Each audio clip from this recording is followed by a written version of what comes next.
Why Scala and GM, global markets? Because it has got lesser lines of code, we get lesser bugs, it's more expressive, it has got a strong community behind it, it is ideal for DSL's domain-specific languages.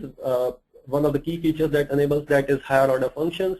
It's a scalable language, we can use it for writing small scripts like maybe copying files from here to there, deleting, removing files, normal bash scripting that we do, and we can use it for writing bigger trading platforms also. It can be introduced incrementally into the projects and in accounts. It runs on a mature platform like JVM. There's no difference for operations team because everything is running on top of JVM. So everything that they are using, all the tools that they were using, they can reuse those tools now also. Okay, so fast product delivery. I think all these principles that we discussed, they lead to faster product delivery. How to introduce? This is actually my opinion. Actually, this is my personal opinion. So you might differ from it.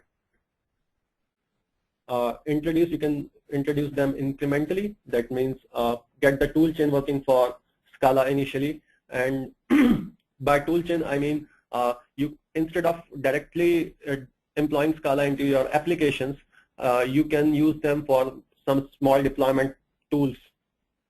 Build up small tools based upon Scala, and then as your teams mature, proceed from there.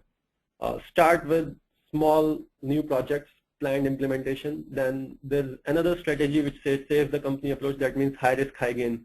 Means the new project that you are going to start it right from the scratch from Scala. But this means that you are running into risk that because I mean it's a new platform, so we don't know what the kind of problem that we are going to face, because you know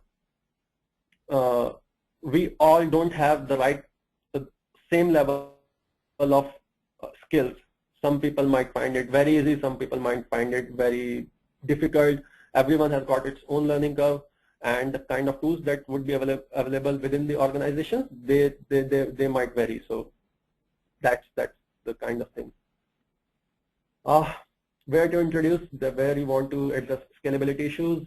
If you are dealing with very specific domains, you can have DSLs. Testing integration, black box testing, white box testing, lots of boilerplate code. Actually, if we are having DSLs, then even the business analysts and users can write our test scenarios. We can, and the next thing is like we can actually start replacing our small components within our application by Scala, because it runs on top of JVM and it is getting converted into bytecode only. So I mean, for other components, it doesn't make any difference.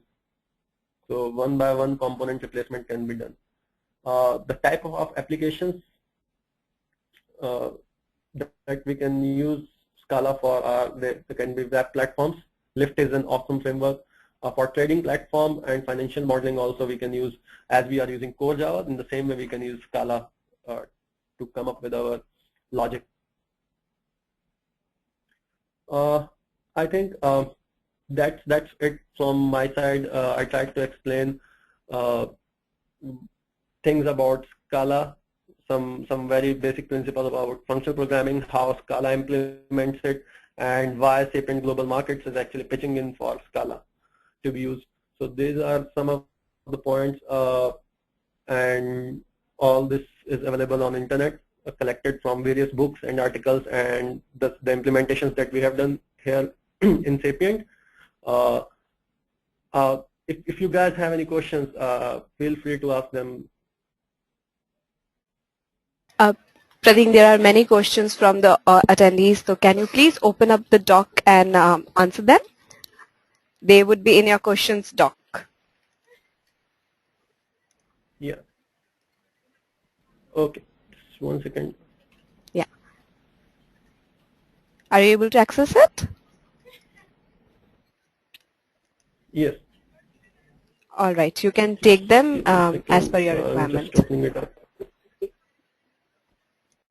Okay. Okay, what is ORM? ORM is object relational mapping that is used